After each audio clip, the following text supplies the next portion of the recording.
Muy buenas noches, bienvenidas y bienvenidos a su diplomado en Desarrollo Sostenible y Preservación del Medio Ambiente. Hoy estamos llegando a nuestra sesión o capítulo número 6. Vamos a hablar sobre la problemática ambiental del agua. Tema sumamente interesante. Ya vimos las grandes etapas del desarrollo humano y su evolución. Vimos la población humana, el urbanismo y el desarrollo sostenible. Vimos los ecosistemas y los flujos de energía en la naturaleza. Vimos las fuentes de contaminación ambiental. Los problemas ambientales del suelo fue la sesión anterior. Y hoy vamos a ver los problemas ambientales del agua. En la próxima sesión vamos a ver los problemas ambientales de la atmósfera. Bueno. Entonces, bienvenidas y bienvenidos.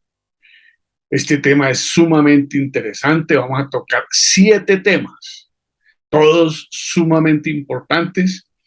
El primero, vamos a mirar cuál es la disponibilidad de agua que tiene nuestro planeta, qué tanta agua existe y cuál es el agua dulce disponible. Segundo, vamos a hablar sobre el ciclo del agua. Muy rápidamente vamos a ver en qué consiste, cómo funciona el ciclo del agua, vamos a recordar. En tercer lugar, vamos a hablar de la contaminación del agua. Muy rápidamente, vamos a mirar cómo se produce, cuáles son sus causas y sus consecuencias. En cuarto lugar, vamos a hablar sobre la lluvia ácida, que es un fenómeno que sucede producto de la polución del aire que se mezcla con las nubes, con el agua evaporada y cae en forma de lluvia ácida. Vamos a mirar después la situación mundial del agua. Vamos a ver cómo está el tema a nivel mundial. Vamos a conocer algo muy interesante que se llama la huella hídrica. Y finalmente vamos a reflexionar sobre el derecho al agua. Todos tenemos derecho al agua, todos los seres humanos, porque el agua es vida. Y si no tenemos agua, pues perdemos la vida. Por consiguiente, es un derecho fundamental. Bueno, bienvenidas y bienvenidos. Voy a ser muy breve, no voy a hacer muchos comentarios, simplemente voy a hacer una presentación muy sucinta, muy reducida de cada uno de los temas y más bien en la parte final, después en el Zoom, podremos intercambiar puntos de vista. Bienvenidas y bienvenidos. Vamos a empezar con conocer cuál es la disponibilidad que existe de agua. Miremos el siguiente video. Alrededor del 75% de la superficie de la Tierra está cubierta por agua. Sin embargo, esto no significa que toda ella sea apta para el consumo de los seres vivos o satisfacción de las necesidades del ser humano.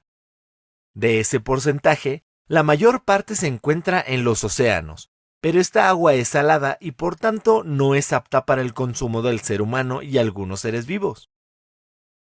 Alrededor del 3% del agua en la Tierra es dulce, apta para el consumo de los seres vivos. Este recurso natural lo podemos encontrar en glaciares, casquetes polares, agua subterránea, lagos, pantanos y ríos. A pesar de que los glaciares y los casquetes polares representan el mayor porcentaje de agua dulce, no es accesible para los seres vivos por su ubicación geográfica y condiciones climáticas extremas. Los lagos y ríos son más accesibles para los seres vivos, pero su proporción es menor al 0.9% del agua en la superficie terrestre.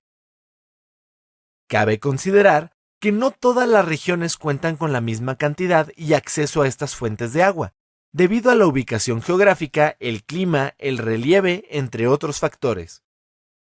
Es necesario que comprendas que la cantidad de agua dulce disponible para los seres vivos es limitada. Bueno, ya nos dimos cuenta que no es tanta el agua disponible para el consumo humano. Es apenas el 1%. de agua dulce disponible. Y de ese 1%, pues no toda es para el tema del consumo humano. Bueno, ahora miremos el ciclo del agua. ¿En qué consiste el ciclo del agua y cómo funciona? Muchos ya lo conocemos, es un recorderis sobre lo que y cómo funciona. Mucha atención, miremos el siguiente video. El ciclo del agua. Del agua total del planeta, más de un 96% es salina. Del resto, el agua dulce, un 68% está en el hielo y glaciares y el 30% restante en el suelo. Es el agua de ríos y lagos, la minoritaria, la fuente usada por las personas a diario. El ciclo del agua se está viendo afectado por cambios en el clima y porque la extracción de agua se ha multiplicado por 3 en los últimos 50 años. ¿Conoces cómo funciona el ciclo del agua? El agua de la Tierra se distribuye en océanos, continentes y atmósfera, en los que hay cambios y una circulación continua. Esta circulación es el llamado ciclo del agua o ciclo hidrológico. Este ciclo se mantiene en movimiento por la energía del Sol y por la gravedad. Pasa de la superficie terrestre a la atmósfera en modo de vapor y regresa de nuevo a la Tierra en modo líquido y sólido. De la superficie a la atmósfera lo hace en forma de vapor de agua por evaporación, ya sea directa, transpiración de plantas y animales o por sublimación.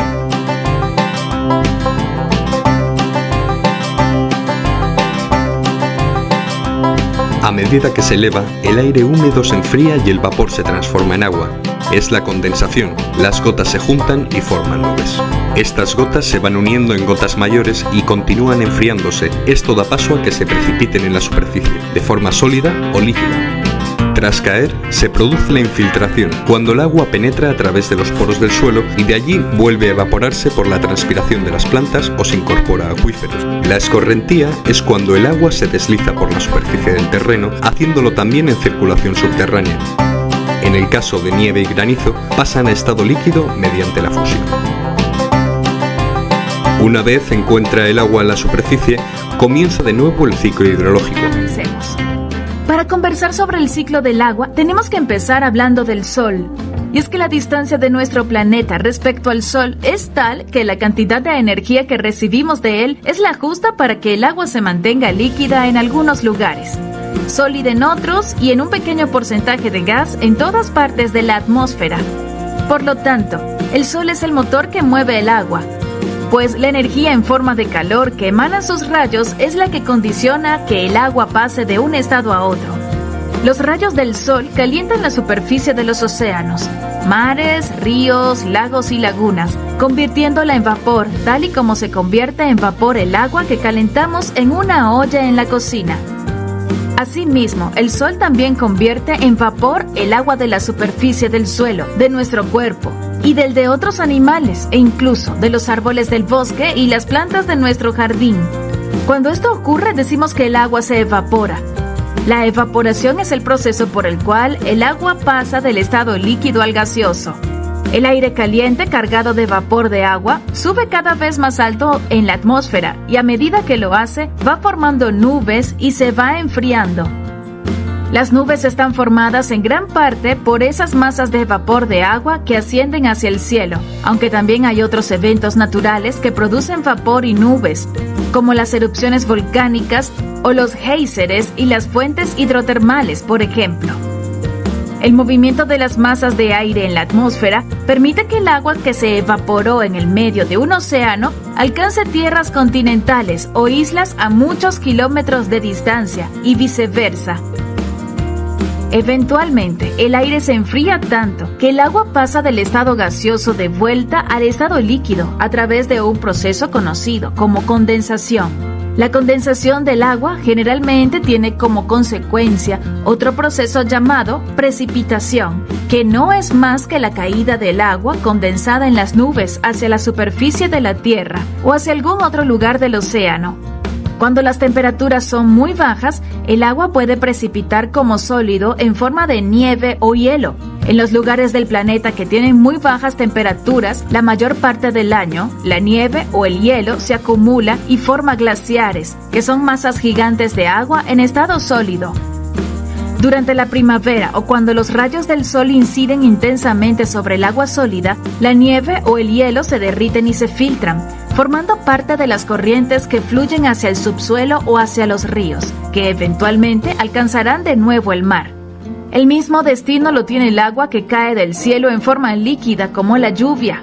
Es el agua que pasa hacia el subsuelo, la que utilizan las plantas para sobrevivir, y como nuestra vida depende de la vida de las plantas, entonces esta parte del ciclo es sumamente importante para nuestra propia existencia y la de los demás seres vivos a nuestro alrededor. Queda claro cómo funciona el ciclo del agua. Muy interesante, ahí está líquido, sólido y gaseoso. Y sobre todo el papel del sol. Gracias a la distancia exacta en que está la Tierra del Sol, el agua puede permanecer en estado líquido en una gran cantidad, otra en estado gaseoso y otra en estado sólido. Bueno, ahora vamos a hablar del tema de la contaminación del agua. Es un tema bastante difícil, ustedes deben tener ya muchas ideas. Vamos a verlo a través de un video que produjo el municipio de Mocoa. Mucha atención. Vamos a ver cómo es el tema de la contaminación del agua. Mucha atención. Miren el siguiente video.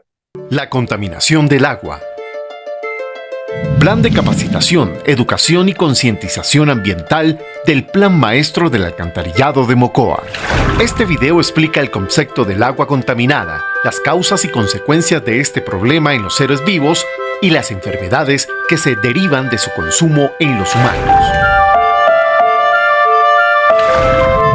¿Qué significa que el agua se encuentre contaminada? La contaminación del agua se produce a través de la introducción directa o indirecta de sustancias sólidas o líquidas en ella.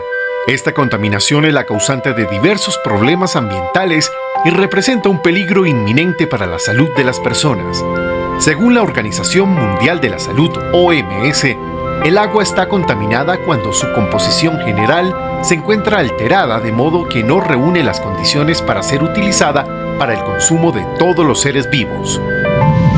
¿Cuáles son las causas de la contaminación del agua? La contaminación del agua ocurre por fuentes naturales o artificiales. Se considera contaminación por fuentes naturales aquella que ocurre por agentes presentes en la corteza terrestre, como por ejemplo el mercurio, o presentes en los océanos, como los hidrocarburos que se derraman espontáneamente. El nivel de incidencia de este tipo de contaminación suele ser muy bajo. La contaminación por fuentes artificiales es aquella producida netamente por los seres humanos, de la cual hay 4 tipos. La contaminación de origen industrial, que se refiere a los desechos sólidos vertidos en las corrientes que comprometen la sanidad del agua y la supervivencia de las especies afectadas. El agua residual de la industria suele contener plomo, asbesto o aceites que alteran la composición del agua. La contaminación de origen doméstico se produce porque las aguas recogidas mediante la red de tuberías alcanzan los ríos y los mares. Esta agua contiene detergentes, grasas, químicos, heces u orina. La contaminación de origen naval proviene del derrame de combustible necesario para el funcionamiento de los barcos. También se produce por el deterioro de los barcos abandonados. La contaminación de origen agrícola o ganadero es resultado de las labores de riego que arrastran los pesticidas y fertilizantes usados en las plantaciones y de la limpieza del ganado que arrastra grandes cantidades de heces y orina. ¿Cuáles son las consecuencias del agua contaminada para los seres vivos? La contaminación del agua es uno de los problemas ambientales más graves en el mundo, pues puede conducir a la desaparición de especies que conlleven el desequilibrio del ecosistema del planeta. Otro problema asociado es la transmisión de enfermedades tanto entre los seres humanos como en las demás especies animales. De otro lado, la contaminación del agua conlleva la de la tierra, lo que compromete los cultivos y la causa de infertilidad del suelo.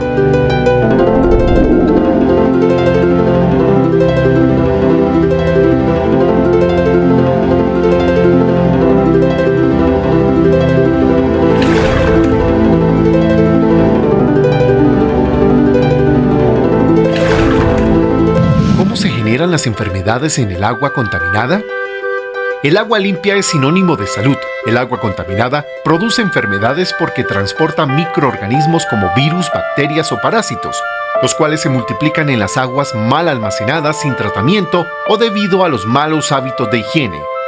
El almacenamiento inadecuado del agua o las aguas estancadas favorecen el crecimiento de insectos como las moscas y los zancudos, los cuales transmiten el paludismo, la fiebre amarilla y el dengue.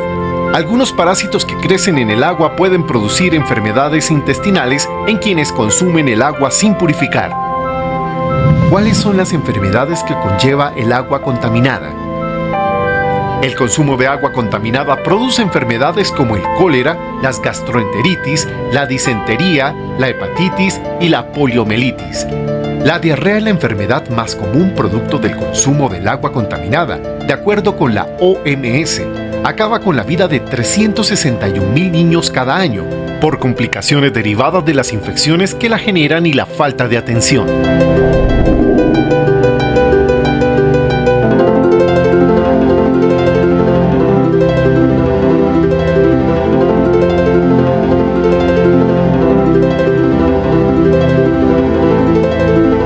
Compromisos ciudadanos. Es necesario conocer los principales cuidados que se deben tener para evitar la presencia de enfermedades de origen hídrico, consumir solamente agua potable, utilizar los métodos caseros de tratamiento y desinfección, así como seguir las pautas de bioseguridad para evitar contagios. Lavarse las manos con agua y jabón al llegar a casa, antes de preparar alimentos, antes de comer y después de ir al baño. Lavar con agua potable las frutas y las verduras y limpiar permanentemente la cocina. Usar permanentemente calzado para evitar que la piel entre en contacto con el agua o con el suelo contaminado. Lavar, desinfectar y mantener tapados los tanques empleados para el almacenamiento de agua. En caso de que alguien de la comunidad presente enfermedades como, por ejemplo, el cólera o el COVID-19, es importante avisar a las autoridades de salud para que se tomen las medidas necesarias. Bueno, ya vimos cómo se maneja el tema de la contaminación hídrica, sus consecuencias en la salud, incluso cuáles son como las directrices y las recomendaciones que nos hacen. Entonces, es muy importante evitar la contaminación del agua. Hay un fenómeno que, como les dije al comienzo, se llama la lluvia ácida. Esa lluvia es producto de diferentes fenómenos de contaminación en la atmósfera, pero como el ciclo del agua se produce en la atmósfera, cuando se mezcla esa contaminación de azufre, esa contaminación de carbón, esa contaminación de nitrógeno, entonces se producen ácidos y se da un fenómeno que se llama la lluvia ácida. Miremos en qué consiste. Lluvia ácida.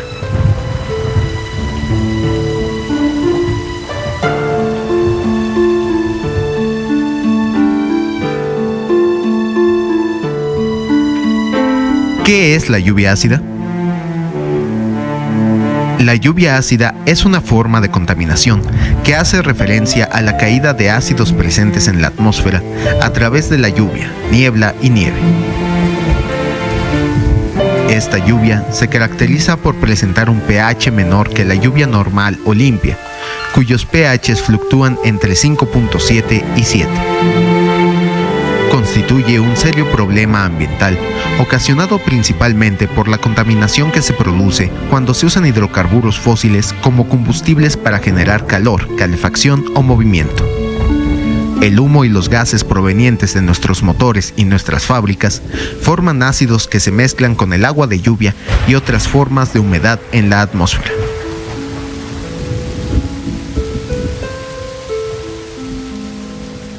¿Cuáles son sus efectos?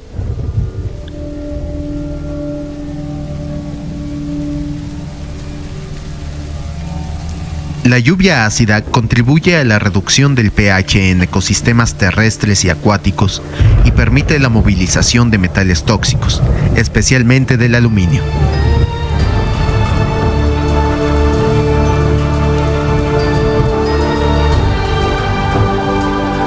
Esto ocasiona daños a bosques y suelos, a materiales de construcción y al desarrollo de la vida acuática debido a la acidificación de las aguas de lagos, ríos y mares.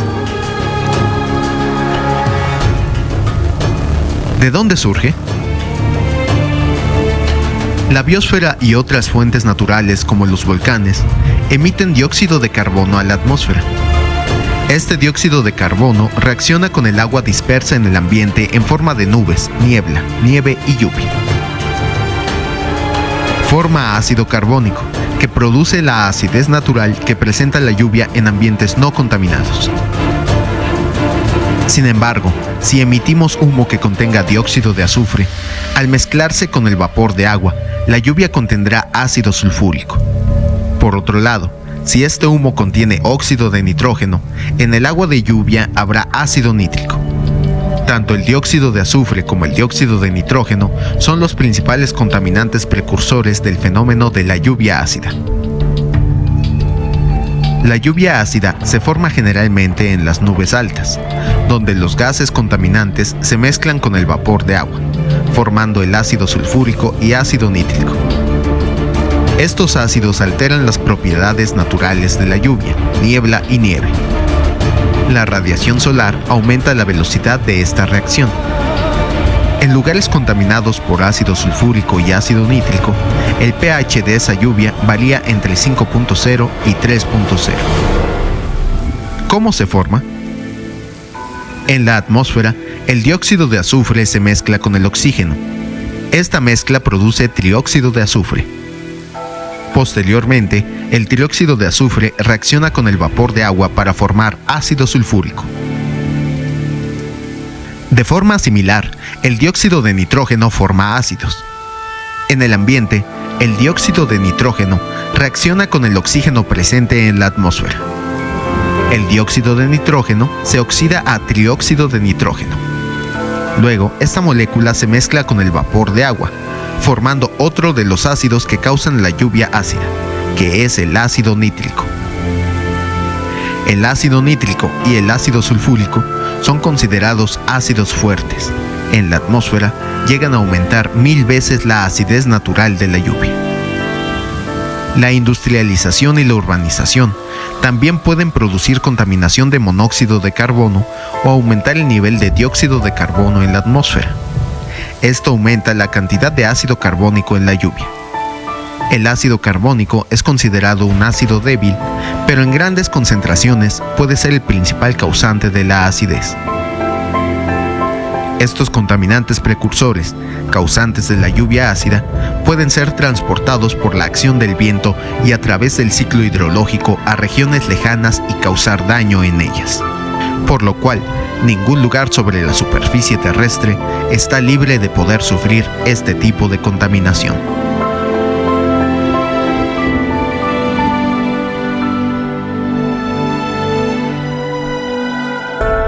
En síntesis, la lluvia ácida se forma principalmente por la emisión de ciertos contaminantes hacia la atmósfera. Estos se mezclan con el vapor de agua y así originan ácidos que se precipitan a la tierra junto con la lluvia. Una consecuencia directa de la contaminación del aire causada por el ser humano.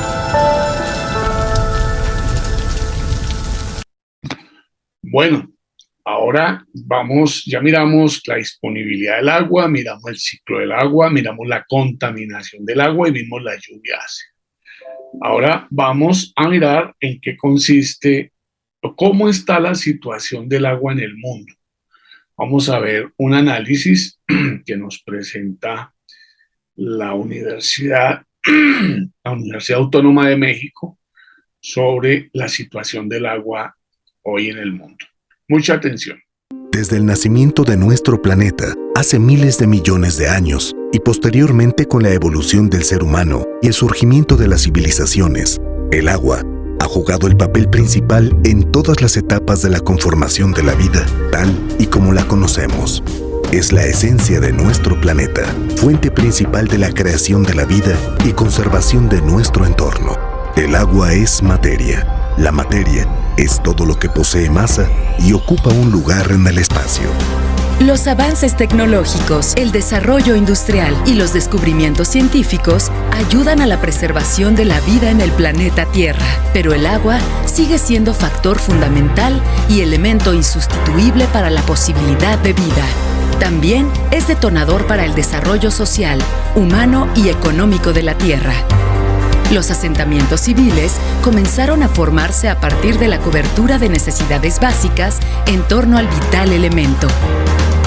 Sin embargo, cuando el agua es escasa, se convierte en un factor de desigualdad social, de falta de desarrollo físico y una limitante para el crecimiento socioeconómico de algunas regiones del mundo.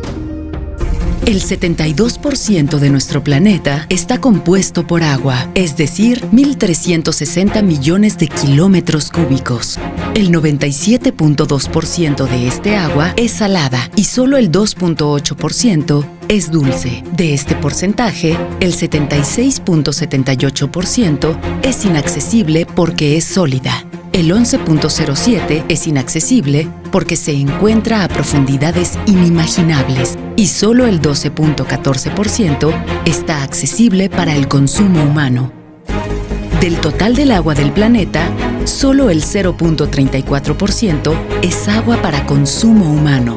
Producto del crecimiento demográfico, la urbanización, la industrialización, la contaminación, el cambio climático y el aumento de la producción y consumo ha incrementado la demanda de agua dulce en todos los rincones del planeta. La acción del hombre cambió el panorama de disponibilidad del recurso, tanto para el consumo humano, el uso agroindustrial, como para la preservación de la flora y fauna en cada hábitat, trayendo como consecuencia la disminución alarmante de la disposición de agua per cápita en el mundo. Durante los últimos 50 años, se ha visto esta disminución constante a medida que crece demográficamente el mundo, pasando de 13.2 metros cúbicos habitante por año en 1962 a 5.920 metros cúbicos habitante por año. La población mundial crece a un ritmo de unos 80 millones de personas al año y se prevé que alcance más de 9.100 millones el 2016. Con 2.400 millones de personas viviendo en África subsahariana. Además, el Producto Interno Bruto Mundial aumentó alrededor de un 3.5% anual en promedio en los últimos 50 años. Gran parte de este crecimiento económico ha tenido un gran costo social y ambiental significativo. Se prevé que en el año 2030, el mundo tendrá que enfrentarse a un déficit mundial del 40% del agua en un escenario climático en que todo sigue igual o peor. Tenemos una oportunidad. Aún estamos a tiempo. Todavía existe agua para satisfacer las necesidades crecientes del mundo. Pero esto no será factible si no cambiamos radicalmente el modo en que se usa, se aprovecha y se administra. Pronto comenzaremos a tener una escasez alarmante del recurso hídrico. Las demandas en competencia entre sí aumentan el riesgo de conflictos localizados y conllevan a decisiones cada vez más difíciles en lo que respecta a la asignación de los recursos y a limitar la expansión de sectores cruciales para el desarrollo sostenible. El nexo agua-alimentos-energía plantea decisiones políticas difíciles y gestionar cada sector, tanto por separado como en conjunto, implica hacer concesiones, ya que de las 263 cuencas transfronterizas del mundo, 158 carecen de cualquier tipo de marco de gestión cooperativa. De las 105 cuencas hidrográficas con instituciones hídricas, aproximadamente las 2/3 partes incluyen a 3 o más estados ribereños, y sin embargo, menos del 20% de los acuerdos que las acompañan son multilaterales. El cambio climático exacerbará los riesgos asociados con variaciones en la distribución y disponibilidad de los recursos hídricos. En la actualidad, y debido a la escasez de agua en algunas zonas del planeta, las autoridades a nivel mundial han sumado esfuerzos para focalizar las políticas públicas en torno al cuidado del vital líquido. Los líderes mundiales saben que el agua es un elemento esencial para el desarrollo de todas las actividades y su problemática no es ajena, independientemente de la región donde se tenga. Así nace un término que cada vez suena más: cultura del agua. entendiendo el agua como un elemento escaso, no renovable y que tenemos que cuidar y ahorrar en nuestras actividades cotidianas. Por ello, algunos gobiernos diseñan estrategias para difundir mensajes en torno al uso responsable del agua, que puedan permear en la sociedad para crear en el imaginario colectivo la importancia del cuidado del agua y su adecuado uso, que permita a las futuras generaciones el acceso a ella, permeado el uso excesivo de los recursos naturales que la dañen. A la par, se suman acciones que abonan al cuidado del agua, implementando estrategias de adaptación al cambio climático y fortaleciendo políticas públicas focalizadas en mejorar la eficiencia de los organismos de agua para el abastecimiento, la recolección y el tratamiento para verter agua a los afluentes, de acuerdo con las normas para evitar la contaminación y su reutilización para generar el intercambio de agua tratada por agua subterránea. Cada una de las actividades que realizamos a diario vinculadas con el recurso tendrá un efecto en torno a la disponibilidad y calidad del agua. Por ello, es importante actuar hoy para contar con el recurso en un futuro, fortaleciendo las actuales políticas al respecto, además de orientar nuevas iniciativas en la misma dirección. Todas estas actividades con el único fin de bienestar para el desarrollo de la humanidad.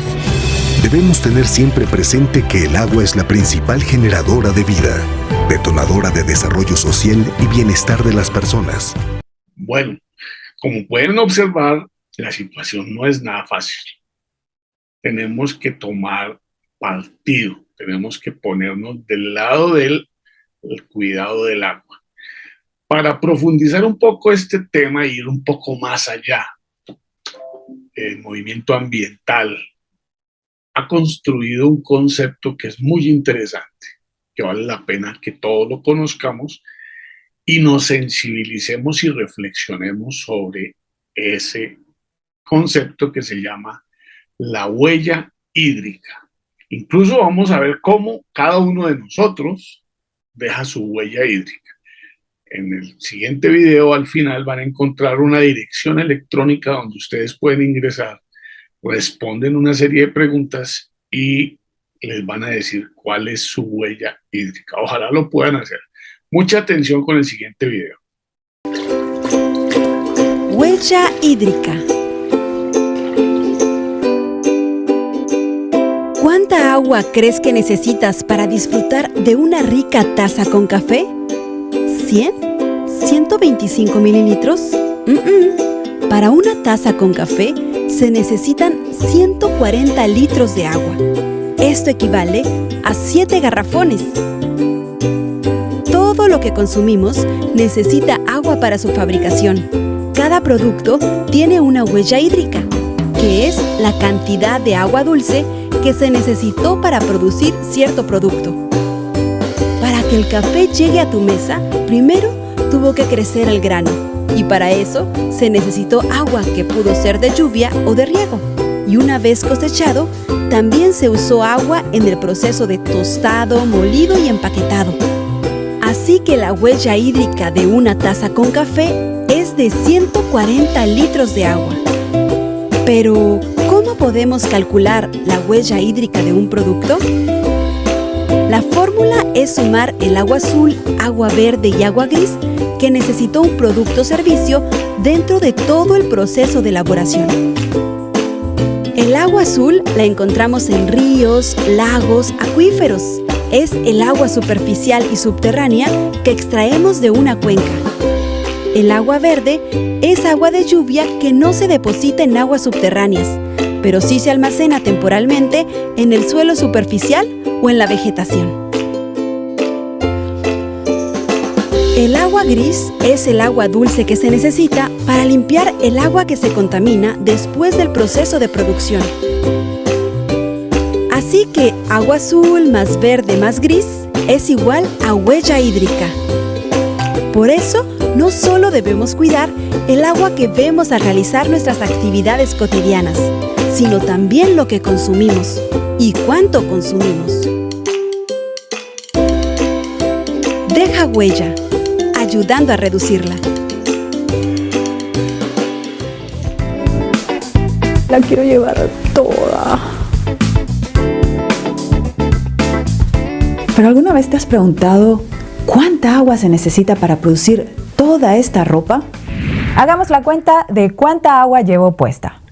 Unas zapatillas necesitan aproximadamente unos 4.400 litros de agua, unos jeans unos 8.000 y una camiseta de algodón 2.700 litros de agua. ¡Auxilio! ¡Me ahogo!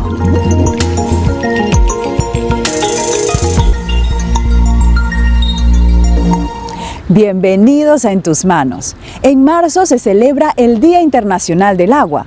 Nuestra vida depende de ella, pero a veces se nos olvida su valor.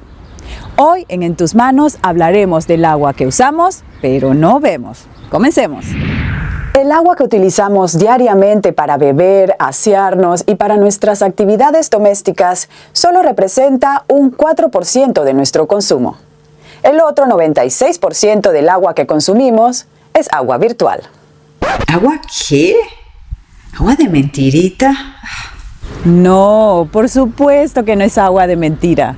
El agua virtual es la cantidad total de agua que se utiliza para producir bienes agrícolas o industriales, lo cual incluye el agua utilizada durante el cultivo, el crecimiento de la materia prima, su procesamiento y la fabricación, transporte y venta de los productos.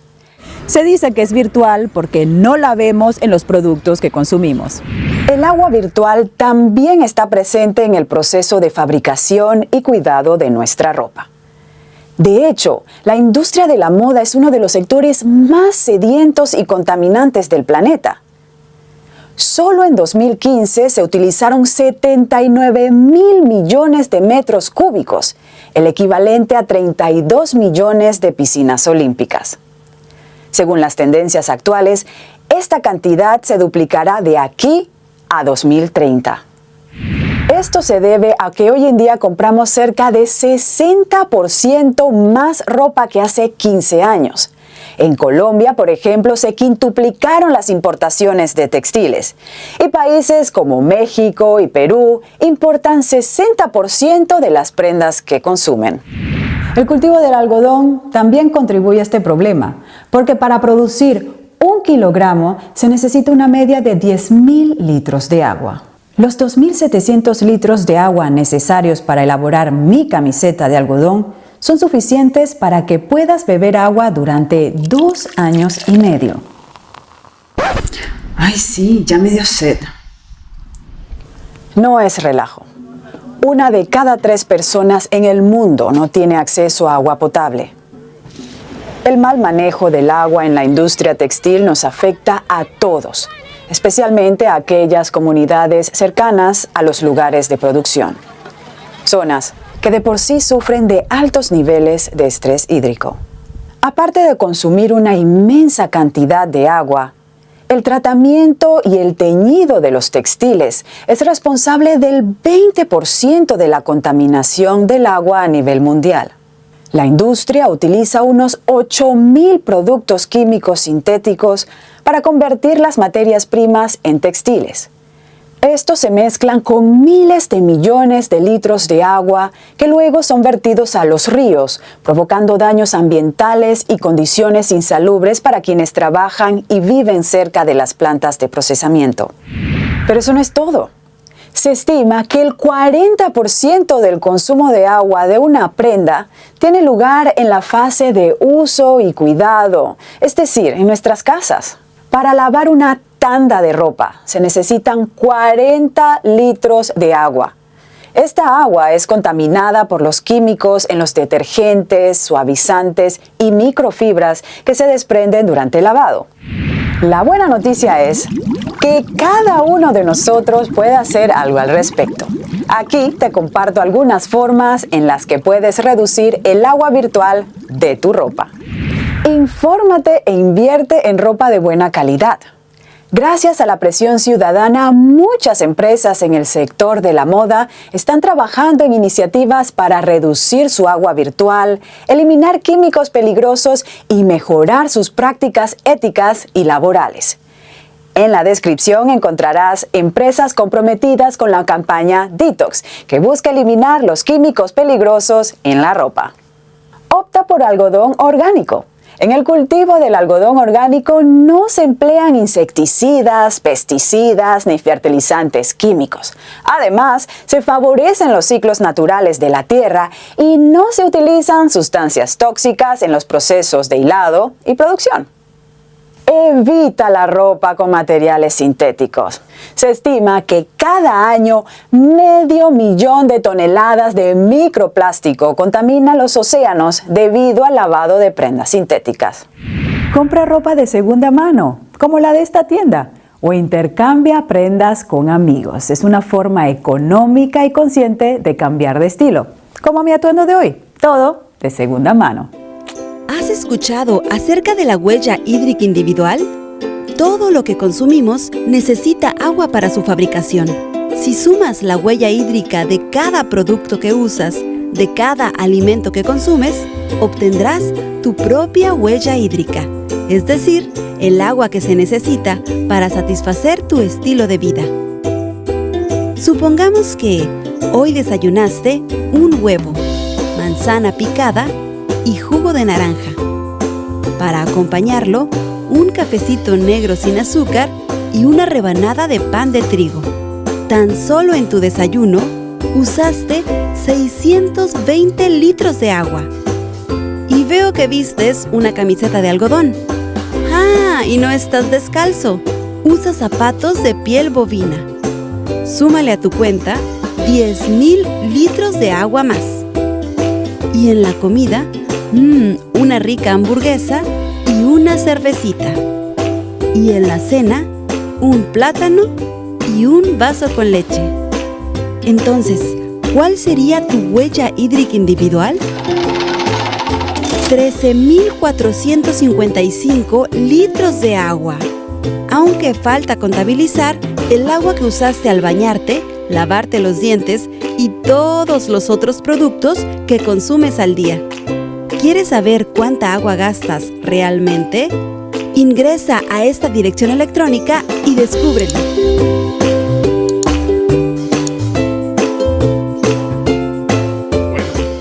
Interesantísimo, ¿verdad? Yo sé que les gustó mucho ese y les puede preocupar mucho el tema de la huella hídrica. Pero vamos a hablar de un tema que es sumamente importante y es el derecho al agua. Todos tenemos derecho al agua. El agua es vida. El agua garantiza la salud. Por consiguiente, si no tenemos agua, se pone en riesgo nuestra integridad personal y la de nuestras familias y la de nuestros grupos. Por eso el derecho al agua hoy es un derecho que está reconocido en diferentes espacios jurídicos. Vamos a ver dos documentos. Uno que lo produjo el PNUD, el Programa de Naciones Unidas para el Desarrollo en Honduras, y otro que produjo el Día del Agua, la Corte Constitucional de Colombia. Vamos a hablar sobre el derecho al agua. Mucha atención. ¿Sabías que el agua es tu derecho? El agua es la esencia de la vida. El agua potable y el saneamiento son indispensables para la vida y la salud, y fundamentales para la dignidad de toda persona. El derecho al agua abarca el acceso al agua necesaria para mantener la vida y la salud, y para satisfacer las necesidades básicas. Según la Organización Mundial de la Salud, se requieren entre 50 y 100 litros de agua por persona al día para cubrir la mayoría de las necesidades básicas y evitar la mayor parte de los problemas de salud. Sin embargo, las madres lactantes, las mujeres embarazadas y las personas que viven con el VIH-Sida necesitarán más de 50 a 100 litros de agua al día. El derecho al agua es un derecho humano básico. Sin embargo, aún hoy muchas personas carecen de acceso a fuentes mejoradas de agua potable y no disponen de servicios mejorados de saneamiento.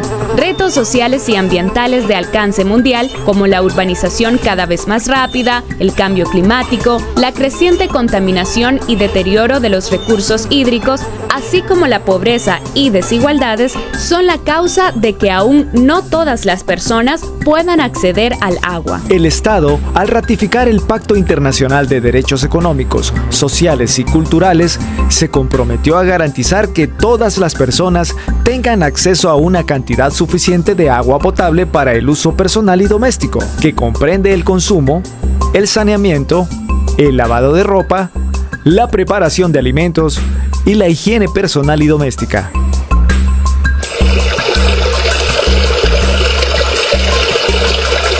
Además, se comprometió a asegurar el acceso progresivo a servicios de saneamiento adecuados, como elemento fundamental de la dignidad humana y la vida privada, pero también que protejan la calidad de los suministros y los recursos de agua potable. El Estado debe velar por la protección de las fuentes de agua para que no sean contaminadas, sobreexplotadas ni arrebatadas a pueblos y comunidades indígenas. Su protección hace que el ecosistema esté equilibrado y se haga un buen uso de los recursos. El Estado tiene obligaciones específicas, especialmente con determinados grupos, tales como las personas privadas de libertad, las personas trabajadoras, las personas refugiadas y las personas desplazadas, las personas de edad y los pueblos indígenas. En ningún momento debe existir discriminación alguna hacia estos grupos. Los servicios de abastecimiento de agua y de saneamiento deben ser físicamente accesibles y estar al alcance de todos los sectores de la población, teniendo en cuenta las necesidades de determinados grupos, como las personas con discapacidad, las mujeres, niñez y las personas de edad. La accesibilidad a los servicios de agua supone también que ningún individuo o grupo debería verse privado del mismo por no poder pagar. El Estado debe adoptar las medidas necesarias para la aplicación de políticas de precios accesibles. Las escuelas y centros de estudio, hospitales, trabajos, centros de detención y albergues, entre otros, son lugares en los que no debe faltar el agua potable y servicios de saneamiento. El acceso al agua potable y sistemas de saneamiento es tu derecho. Conócelo y exígelo. El agua es un elemento necesario para la supervivencia de cualquier especie en nuestro planeta y en tal sentido un bien primario. Se encuentra como derecho fundamental en la Constitución de 1991 y así ha sido reconocido por la Corte Constitucional. Un ejemplo de ello es la sentencia T374 del año 2018, en el que la Corte va a dirimir el conflicto entre los derechos a la estabilidad económica de las empresas prestadoras de servicios públicos por un lado y los derechos de las personas en especial situación de protección constitucional como son los adultos mayores y los niños. Cuando se interrumpe el suministro de agua se debe revisar si esa medida no resulta ser desproporcionada en cuanto al costo y beneficio, porque ello puede lesionar gravemente otros intereses como la vida, la salud y la misma dignidad. Esto hace que el derecho fundamental al agua sea un presupuesto para la garantía de otros derechos. De ahí su carácter de indivisibilidad e interdependencia, que implica que en un caso concreto, si se amenaza el derecho fundamental al agua, se estarían también limitando otros derechos como la salud, la educación, el trabajo o la vivienda digna. El reconocimiento del derecho al agua en los términos de lo establecido por la Corte Constitucional abarca la necesidad actual de protección de los recursos hídricos, lo cual permitirá a las generaciones presentes y futuras disfrutar del agua suficiente y salud. Esta interpretación es acorde a lo previsto en los Objetivos del Desarrollo Sostenible y en la opinión consultiva 023 del 2017 de la Corte Interamericana de Derechos Humanos, referida al reconocimiento del medio ambiente como derecho fundamental autónomo. En sociedades como la colombiana, el debate sobre el alcance y la materialización de los derechos y garantías fundamentales es un asunto prioritario. Frente a fechas de conmemoración como el Día del Agua, debemos llamar a espacios de reflexión como el contenido en la sentencia T044 de 2019, en el que la Corte Constitucional reflexiona sobre la limitación que hacen las autoridades penitenciarias a la población privada de la libertad, argumentando que dichas limitaciones no pueden justificarse inclusive si se ha hecho un mal uso del recurso hídrico por parte de esta población, pues la disponibilidad del recurso hídrico y del derecho al agua potable puede verse comprometida. Bueno, un poco largo nuestro video del día de hoy, por eso la reunión del Zoom no la hacemos a las 8:45, sino la vamos a hacer a las 9 de la noche, porque nos alargamos un poquito con nuestro video. Entonces, espero que les haya gustado. Vimos 7 temas: la disponibilidad del agua, el ciclo del agua, la contaminación del agua, la lluvia ácida, la situación mundial del agua, la huella hídrica y el derecho al agua. Entonces, espero que les haya gustado este video. Sé que los va a poner a reflexionar mucho y les deseo una feliz semana. Nos vemos dentro de 8 días. No olviden darle clic a la campanita y suscribirse a este canal. Feliz semana. Nos vemos el próximo miércoles.